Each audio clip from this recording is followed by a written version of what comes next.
Hello all, ഇന്ന് മത്തി ഉപയോഗിച്ച് വ്യത്യസ്തമായി ചെയ്യാൻ പറ്റിയ ഒരു റെസിപ്പിയാണ് ട്രൈ ചെയ്യുന്നത്. ഇതിൻ്റെ പേരാണ് മത്തിപ്പരട്ട്. ഇത് മത്തി മാത്രമല്ല കേട്ടോ, ഞാൻ മത്തി എന്ന് പറഞ്ഞെങ്കിലും വേറെ മീൻ ഉപയോഗിച്ചും നിങ്ങൾക്ക് ചെയ്ത് നോക്കാം.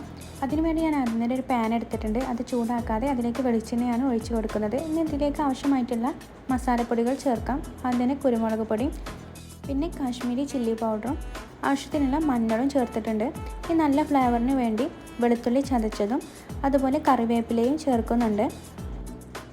അടുത്തായിട്ട് ഇട്ട് കൊടുക്കുന്നത് വറ്റൽമുളക് ചെറു കഷ്ണങ്ങളാക്കി മുറിച്ച് കൊടുത്തിട്ടുള്ളതാണ്.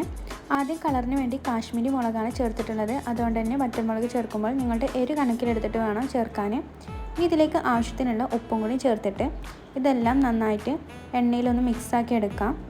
ചൂടാക്കുന്നതിന് മുമ്പ് തന്നെയാണ് ഇതെല്ലാം കൂടി എണ്ണയിൽ നന്നായിട്ട് മിക്സാക്കി എടുക്കുന്നത്. ഇനി ഇത് സ്റ്റൗവിൽ വെക്കാം. അപ്പോൾ ലോ ഫ്ലെയിമിലായിരിക്കാൻ പ്രത്യേകം ശ്രദ്ധിക്കണം, അല്ലെങ്കിൽ മസാലപ്പൊടികൾ പെട്ടെന്ന് കരിഞ്ഞു പോകും. അതുകൊണ്ട് തന്നെ ലോ ഫ്ലെയിമിൽ വെച്ചിട്ട് മസാലകളൊക്കെ ഒന്ന് ചൂടാക്കിയെടുക്കാം. അതിൻ്റെ പച്ചമണം പോകുന്ന വരെ ചൂടാക്കിയെടുക്കാം. ശേഷം അതിലേക്ക് കഴുകി വൃത്തിയാക്കി വെച്ചിട്ടുള്ള മത്തി അടുപ്പിച്ചിങ്ങനെ പരത്തി വെച്ച് കൊടുക്കാം. അപ്പോൾ ഞാൻ ഈ പാനിൽ കൊള്ളുന്ന അത്രയും വെച്ച് കൊടുക്കുന്നുണ്ട്. മീൻ കിട്ടിയാൽ സാധാരണ നമ്മളൊക്കെ മത്തി പൊരിക്കുക അല്ലെങ്കിൽ കറി വെക്കുകയൊക്കെ ചെയ്യാം.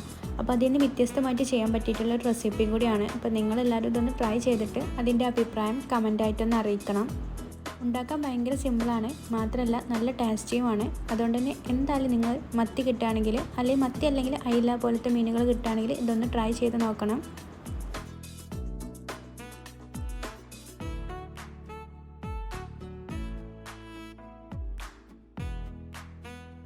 അപ്പോൾ ഏകദേശം ഞാൻ എല്ലാം കൂടി ഒന്ന് വെച്ച് കൊടുത്തിട്ടുണ്ട്. ശേഷം മത്തി ഒരു ഭാഗം ചൂടായ ഉടനെ തന്നെ ഇതൊന്ന് മറിച്ചിട്ട് കൊടുക്കണം. അപ്പോൾ തന്നെ മറിച്ചിട്ട് കൊടുക്കാം. അപ്പോൾ എല്ലാം ഒന്ന് മറിച്ചിട്ട് കൊടുക്കാം. ഉണ്ടാക്കാൻ സിമ്പിളാണെങ്കിലും നല്ല ക്ഷമ വേണ്ട ഒരു പരിപാടിയാണ്. ഇത് ലോ ഫ്ലെയിമിലിട്ടിട്ട് വേണം വേവിക്കാൻ. ഹൈ ഫ്ലെയിമിലിട്ട് വേവിച്ചാൽ സാധാരണ മത്തി പൊരിക്കുന്ന പോലെ ആവും. അതുകൊണ്ട് തിരിച്ചു മറിച്ചും ലോ ഫ്ലെയിമിലിട്ടിട്ട് വേണം ഇത് വേവിച്ചെടുക്കാൻ. ഇപ്പോൾ എല്ലാം ഞാൻ മറിച്ചിട്ട് കൊടുത്തിട്ടുണ്ട്. ശേഷം മൂടി വെച്ചിട്ട് കുറച്ച് നേരം വേവിച്ചെടുക്കാം. അല്പസമയത്തിന് ശേഷം ഞാൻ മൂടി തുറക്കുകയാണ്. ഇനി ഇത് ഒന്നും കൂടി ഒന്ന് തിരിച്ചിട്ട് കൊടുക്കാം. എന്നിട്ട് ലോ ഫ്ലെയിമിലിട്ടിട്ട് തന്നെ വേവിച്ചെടുക്കാം.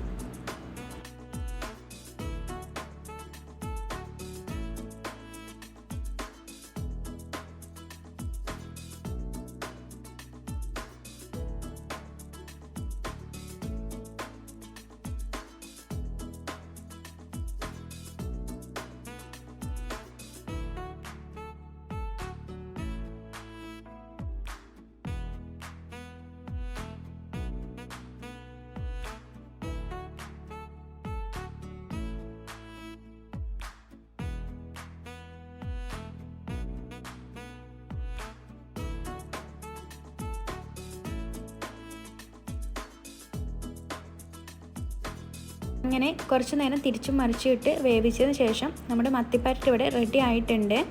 സിമ്പിളായി വീട്ടിലുണ്ടാക്കാൻ പറ്റിയതുകൊണ്ട് തന്നെ എല്ലാവരും ഇതൊന്ന് ട്രൈ ചെയ്ത് നോക്കണം. മത്തി കിട്ടുകയാണെങ്കിൽ എന്തായാലും ട്രൈ ചെയ്ത് നോക്കണം. മത്തി പോലത്തെ മീനാണെങ്കിൽ ഒന്നും കൂടി ടേസ്റ്റ് ആയിരിക്കും. എൻ്റെ ഈ വീഡിയോ ഇഷ്ടപ്പെട്ടെങ്കിൽ എന്തായാലും സബ്സ്ക്രൈബ് ചെയ്യാൻ മറക്കരുത്. താങ്ക്